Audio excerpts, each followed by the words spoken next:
Hello and a very warm welcome to episode 3 of Turnkey in Trimmings. Welcome back to the podcast. David, welcome. How are you? I'm absolutely fabulous. Thanks. How are you doing?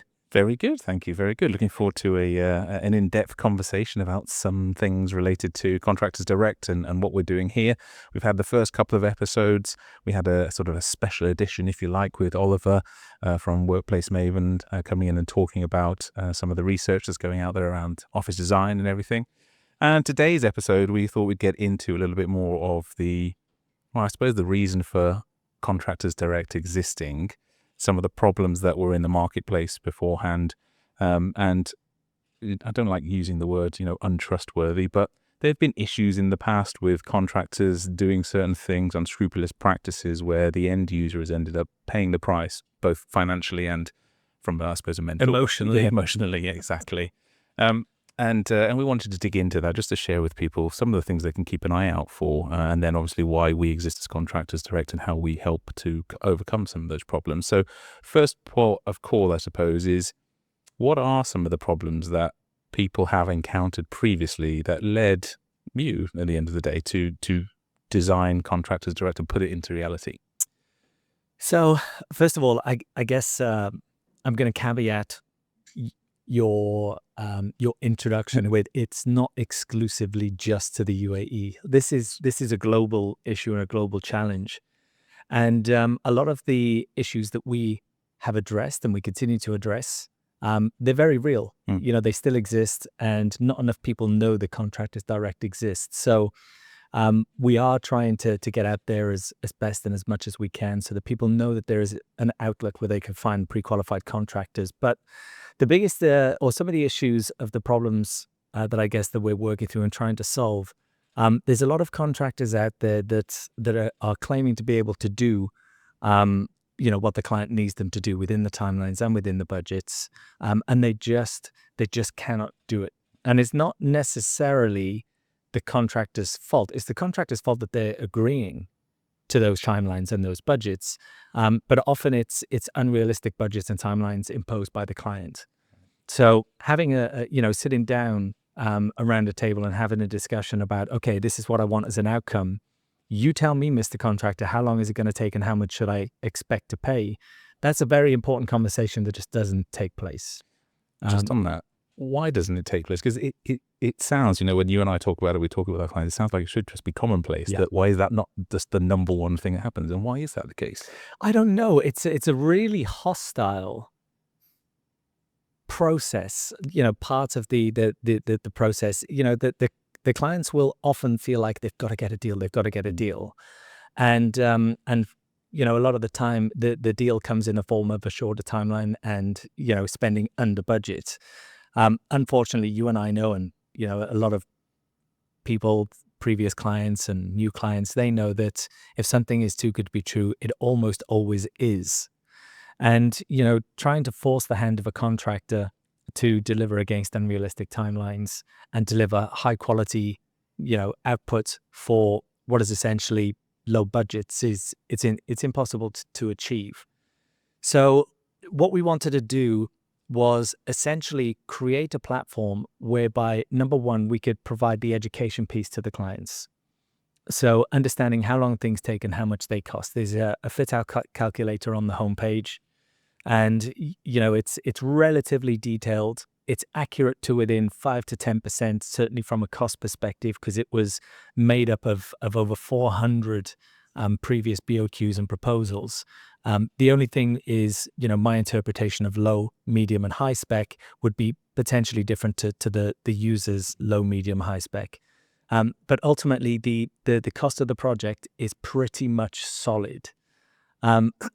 We don't put the timelines on that calculator for the simple reason, depending on where the project is and what the project is, the timelines can vary vastly.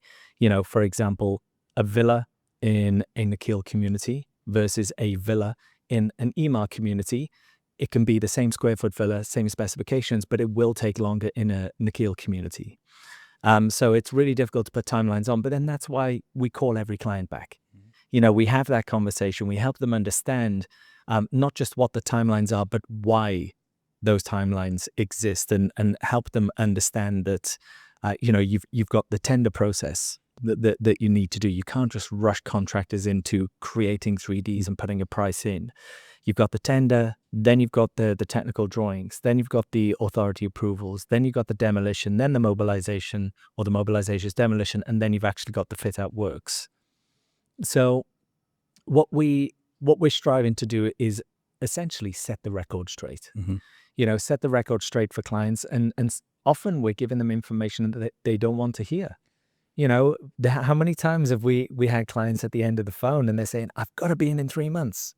You're like, well, don't do the project then. Yeah. Or if you do, just paint the walls, put down some SPC flooring, and do it next summer. Yeah. Yeah, and setting the correct expectations, I think, is such a big part of what we do for both parties, because we know what the contractors need to do. We know we need to educate the client to help them understand you cannot force this square peg into a round hole. As much as you really want to be in at this time and I only want to pay this, it's like reality says it's not going to happen. Yeah. And again, if it can happen and it means that we're up against it and the contractors we can do it, then it's a case of saying, okay, we can. But it's also being able to say, guys, this is just not physically possible. Yeah. We can't bend time yet. We can't do these things. The reality is it's a 6-month project. Yeah.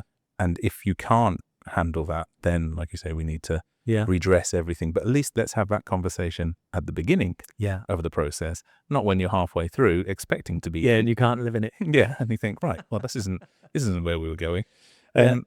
So that's obviously what we're trying to do from a Contractors Direct perspective. But how do we do that then with the way that we onboard, I suppose, our contractors? Because what we're doing is we're putting our name out there saying, look, if you're dealing with a Contractors Direct contractor, then we effectively saying we're setting the bar a bit higher. If somebody's on our platform, then they've had to go through a process to be on the platform. And, I've heard you say this before, and it's definitely something that I buy into, is that what is acceptable, or what has been previously defined as acceptable quality in the UAE, is a relatively low bar. And when we are dealing with clients and contractors, we want to set the bar higher so that, from your experience, there should be a higher quality and people should be held to that level. So can you just talk a little bit about how do we work on that from Contractors Direct in terms of getting the right kind of contractors onto the platform? What do they have to do in order to qualify? Yeah, it's a brilliant question. So first of all, there's a whole slew of contractors that are in the market that will say, yes, we can do it. Very few will actually be able to do what it is that the client needs. And we made it our goal to find and identify those contractors who can versus those who can't. And so we needed to devise a very rigorous due diligence process. So it's broken into 3 phases. Number 1 is checking essentially the legalities. So do you have a trade license? Do you have the insurances? We'll meet the owners of the companies and just get a good understanding. Do you tick all of the initial boxes that allow you to be able to undertake the projects that come through our platform? The next stage is interviewing their previous clients. So essentially, we pose as a new potential client of those contractors, and we interview their previous clients only from the last 12 months. We can't go any further back than that because we want real world feedback on how they're performing now. And we ask that client to score the contractor on a scale of 1 to 10 for quality, cost, communication, customer service, and timely delivery. And we almost insist that each of those clients, we say, if there was one thing the contractor could improve on, what would it be? And some of them say, oh, absolutely nothing. They just want to get off the phone. You're like, well, if there was something, what would it be? No, honestly, absolutely nothing. But if you had to choose something, and then they come out with it, well, actually, the project manager changed 3 times during, and that was quite frustrating. So, we make a note. And that's really important, that piece, because once we've done phase 2 and interviewed all of the previous clients, if the same thing keeps cropping up, it's feedback to that contractor, the owner of the contracting company. And then the third phase is going out to actually see and inspect a completed project. So one of the 5 people that we will speak to we arrange to go and see that site. So when we go out and it's a completed site, what we're looking for is essentially, did the contractor install everything that the client paid for, including the brands and the model numbers? Because that is one very, very prominent or prolific way the contractors sign a job and make extra margin. So there's a fantastic place called Dragon Mart, right? So you can get almost any product from Dragon Mart from China that looks, a lot of the products are brilliant, by the way. But like, say for argument's sake, the flooring that we've got in here. So this is from, I think the brand is Shaw. So this oak plank and these carpets, Shaw is a reputable brand, good warranties, all the rest of it, sustainable. But if I was the client and I signed off on this product, you could go down to Dragon Mart and you could find a product that looks 99% like this, 95 to 99% like this, but it is 30 to 40% cheaper. And that's what happens. So we're checking to make sure that what the client has paid for has been installed, but also we're looking at workmanship. Yeah. There's some really, really simple fundamentals that we look out for. So if you've got a long run of gypsum ceiling, is it flat? Or are there undulations where the boards meet? If you've got long runs of LED spots, are they in a straight line? Like, this is building 101, right? Floor boxes. Are the floor boxes in the right locations? When you open the doors, do they scrape on the floor? So, it sounds simple, but going back to what you were saying earlier, it seems that in the UAE, a lot of people are ecstatic with mediocre because the quality bar was so low. And what we wanted to do was not just give our clients an outlet for connecting with pre-vetted and high-quality contractors, but we actually wanted to raise the quality standards in general. And one thing I think is important to mention is 2 out of 3 companies that actually go through the due diligence process fail. But we don't just cut them loose and say, sayonara. Thanks very much. Yeah, exactly. We give them detailed feedback on where they fell down, and they are the points that they need to work on, and then they can reapply in 6 months. So there's 2 contractors that failed in 2024. They pulled up their socks. They addressed all of the issues. Not all, there was only 2, but they addressed the issues where they fell down. They reached back out to us, in January and February, and they're now both working with us. Yeah. And they're doing a fantastic job. But until someone highlights the areas where they are falling down based on our quality standards, they will just keep doing what they're doing, thinking it's okay. And it might be, but their standards. Yeah, exactly. Yeah, unfortunately, that's the case. And it's also, I think, just to go back to something you said there, a lot of people, whether it's residential or commercial, the project might be the first time they're doing things. So, you said you've been in the industry for quite a long time, building 101, but to the unknown, you're thinking, oh, that looks great. Yeah, until somebody goes, yeah, but look at it. It's a zigzag. And you're kind of like, is it not supposed to be? Because I like the look of it, but you're like, no, it's not supposed to look like that at all. That's terrible. Exactly. And a big part of that education piece is to help people understand what they're actually looking at. We don't know what we don't know, right?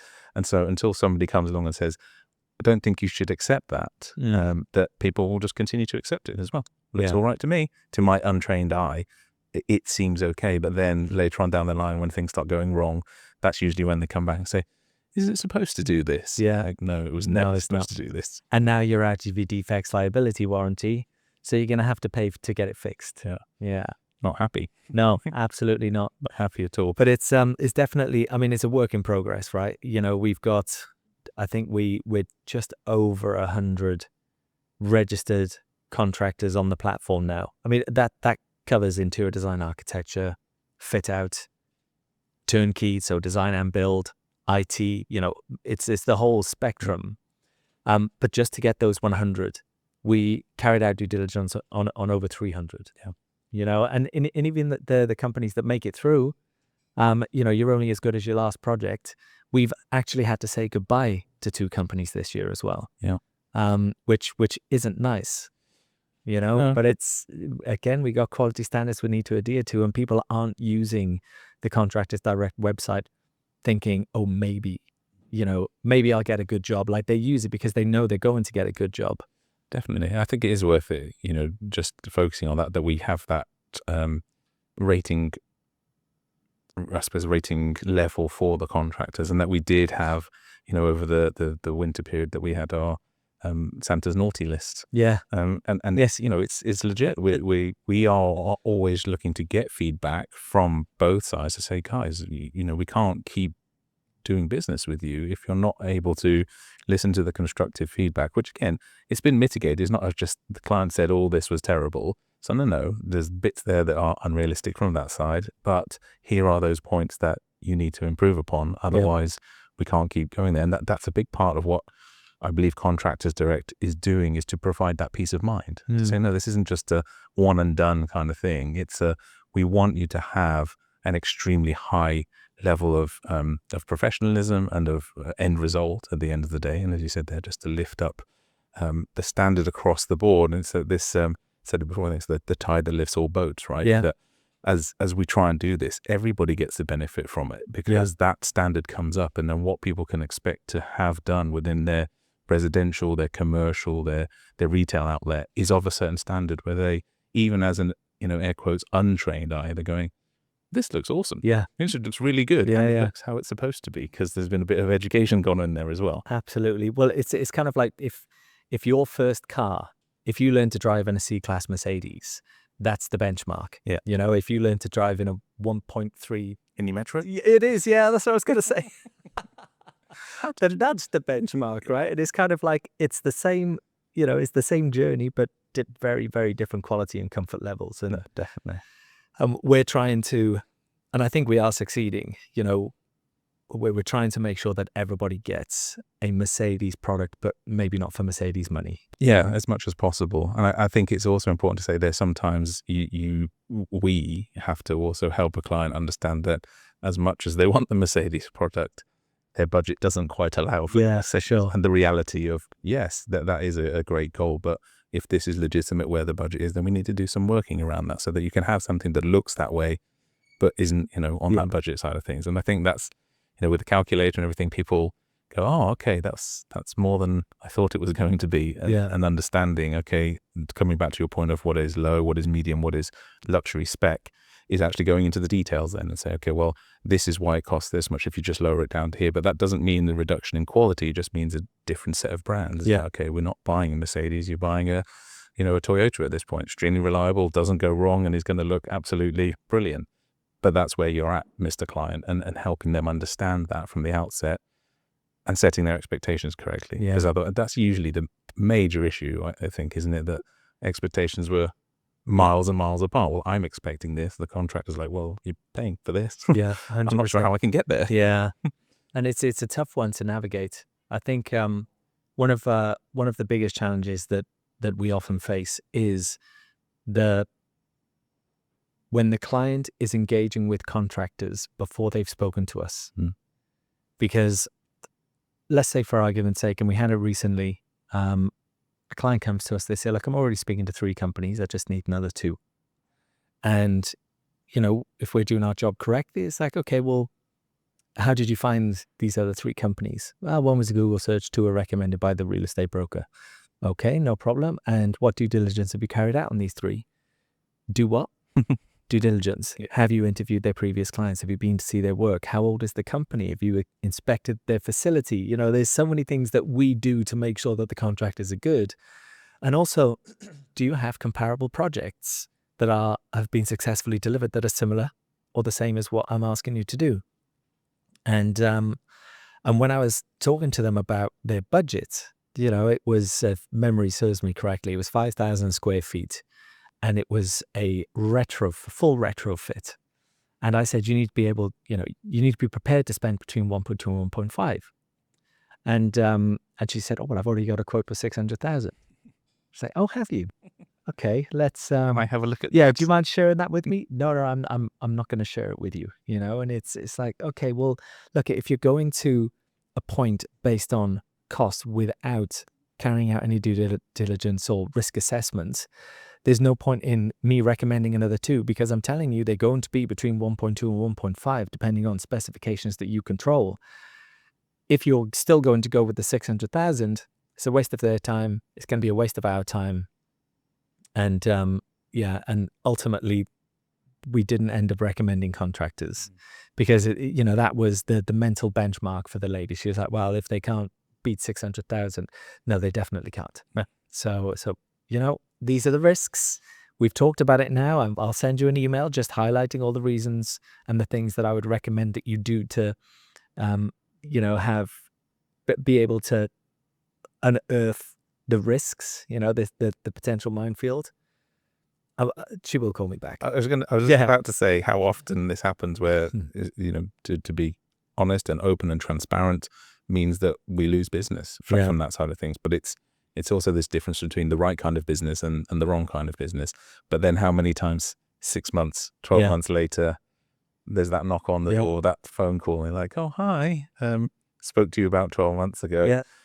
It's all gone wrong. 100%. But Jenny had a call last week from that lady in Jumeirah Park. So all of our, so she reached out, she said, I want 5 companies.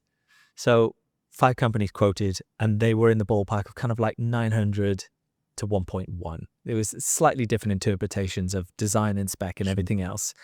And there was a company that was recommended by the real estate broker who came in, well under 800. In fact, I think it was closer to 700. Fully detailed BOQ.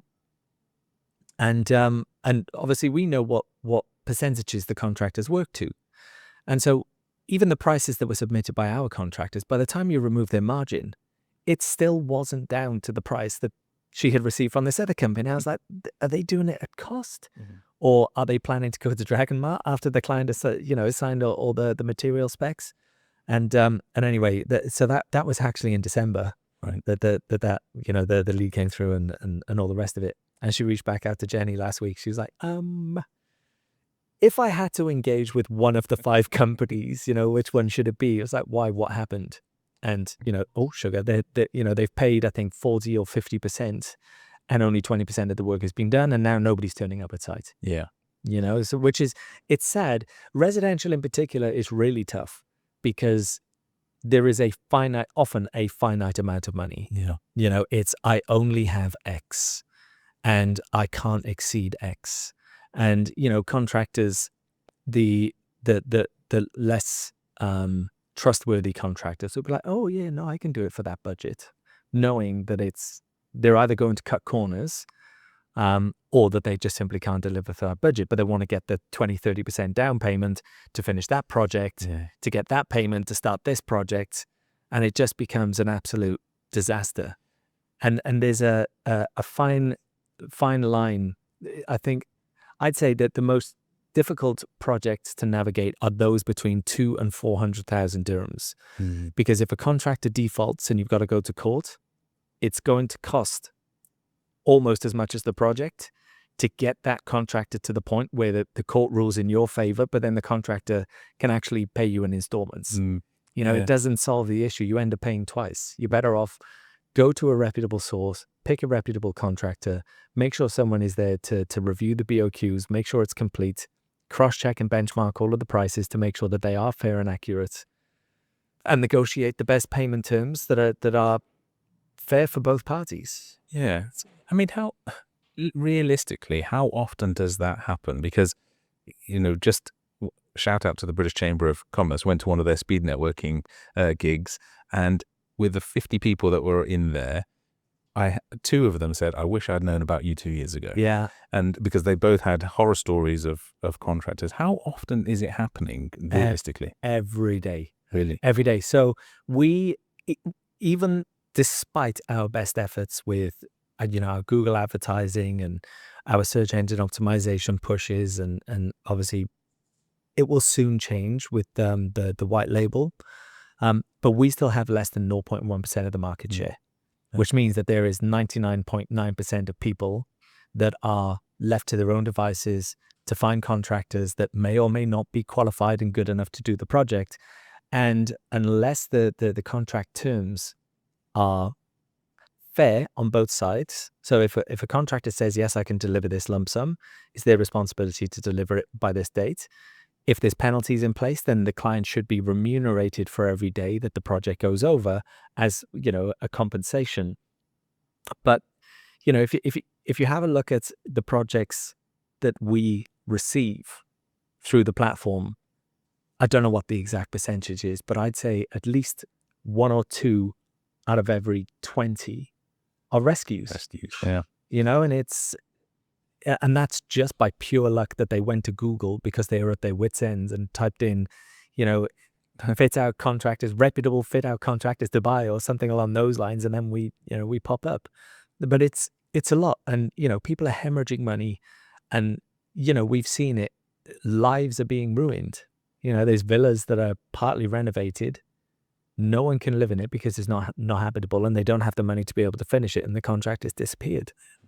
It's tough. It is, and like I say, unfortunately, happening way more than people would perhaps A, like to admit, and B, accept is happening in and around the communities that they live in. Yeah.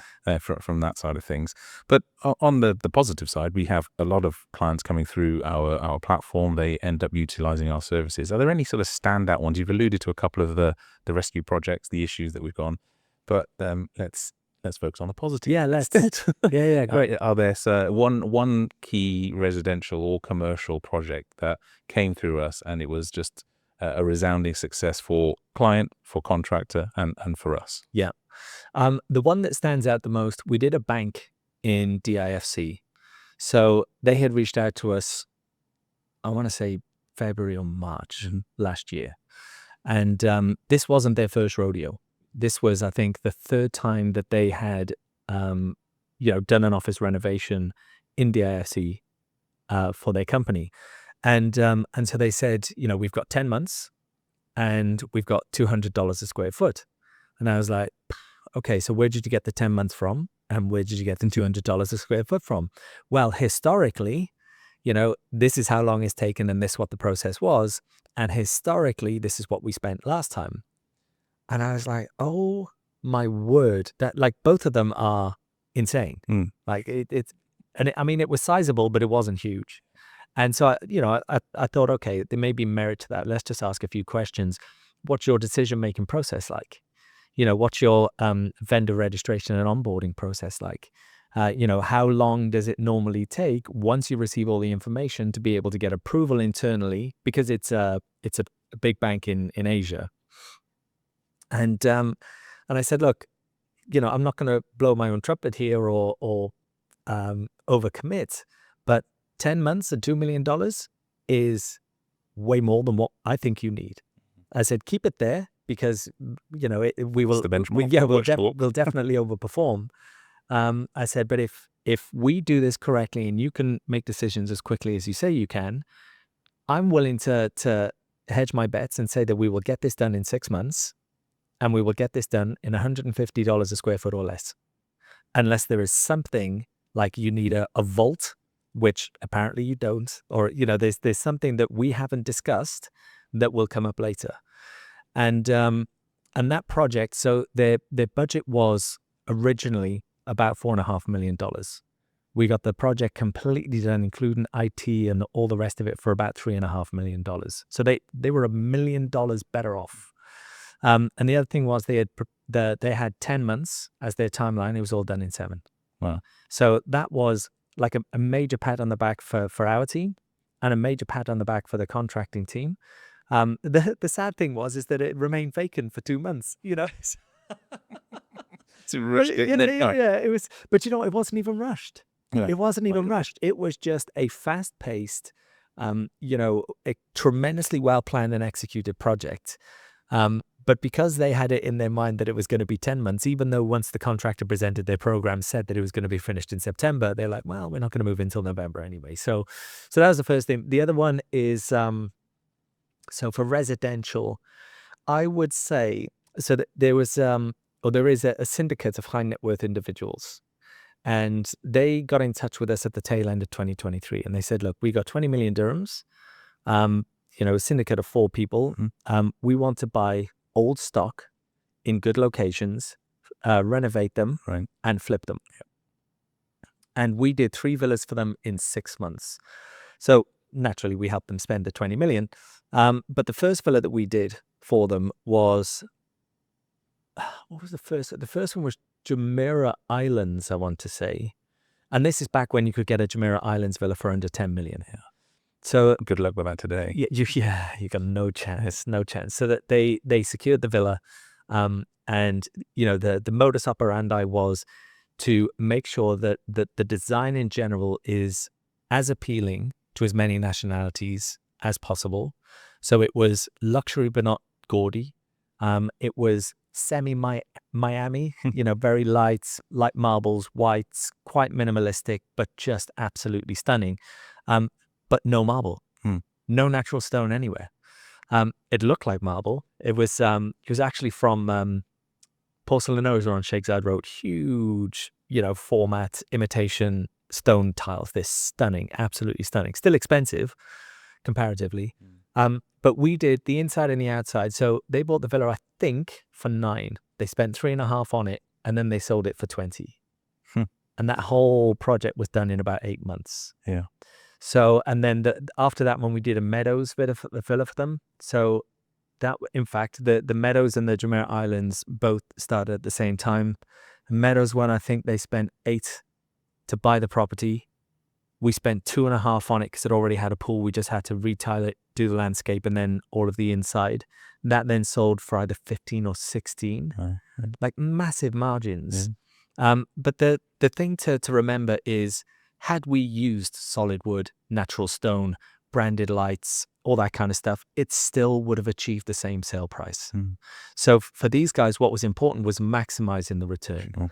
And a 20 million dirham villa is, if someone's got 20 million dirhams in their pocket, really what you want them to do is walk into a villa and believe that it is a high quality villa that's going to withstand the test of time, both from a design perspective, but durability perspective. And I think we did really, really well, and it, certainly achieved that. So yeah, they're the 2 projects. Yeah. No, that's brilliant. And again, I know we could sit here and talk about them for a long period of time, but we've both got other things that we've got to get on to. Yeah, that's true. So appreciate your time. Everybody that's tuned in, thank you very much for listening in. Don't forget to follow us on social media. Check out Contractors.direct on the website to find out a bit more information. Our fit-out cost calculator is on there for anyone that's looking at getting some sort of indication as to how much things are going to cost. David, thanks again for your time. Baza, you've been amazing. We'll see you all on the next episode. Thanks. Thank you.